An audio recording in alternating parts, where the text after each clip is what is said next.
Welcome to Learn English Online, lesson number 7. Alright, in today's lesson is another video about inverted form, or we call inversions in English. Actually, besides conditional sentences and place expressions, subject and verb can be inverted with negative expressions.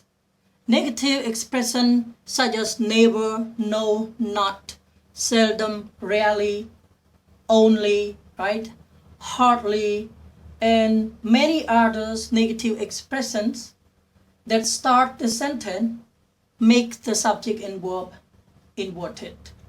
Alright, so how can we do that? Please remember, whenever you start the sentence with negative expression, please put the verb before the subject. Alright, so this is called inverted form, as what we have already learned in the previous video. Okay, so now please have a look at the real example. Examples, we have 3 examples here. Started with all negative expressions. Okay, so the first sentence reads, rarely does Jim write to his parents.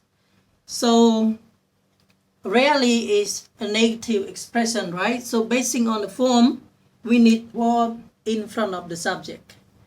And usually we do not invert the main verb here, but we invert the auxiliary verb do, does, or did, have, has, or had, that basically help those sentences form the tenses and negative or question, right? So for this sentence, we talk about things that is true about Jim, that talk about present simple. So we use does because of Jim is a singular subject or third person. If we replace it by the pronoun, it's gonna be he. So we replace if we replace Jim by he, that is the third person pronoun, so we use does, right? So here does come before the subject Jim, and then the verb write. Okay, so move on to the second one. Never do they make such mistakes, right? So rarely does Jim or never do they.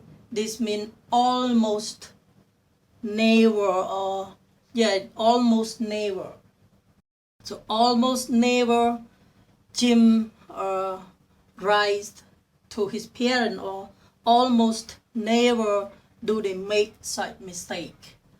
Okay, so here we use do because the subject is here, they, right, not third person, so we use do to invert with present simple with the subject they. Alright, so the sentence read, never do they make such mistake. And if you ask a question, can we say they never make such mistake?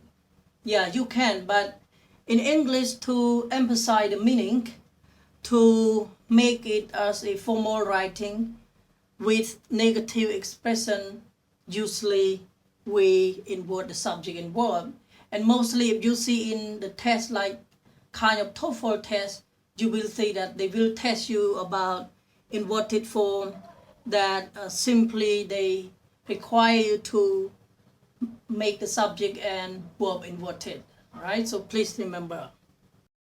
And the last example, only once in his life has Jim been to New York, right? So only once here is the negative expression. Only once here is a negative expression, right? So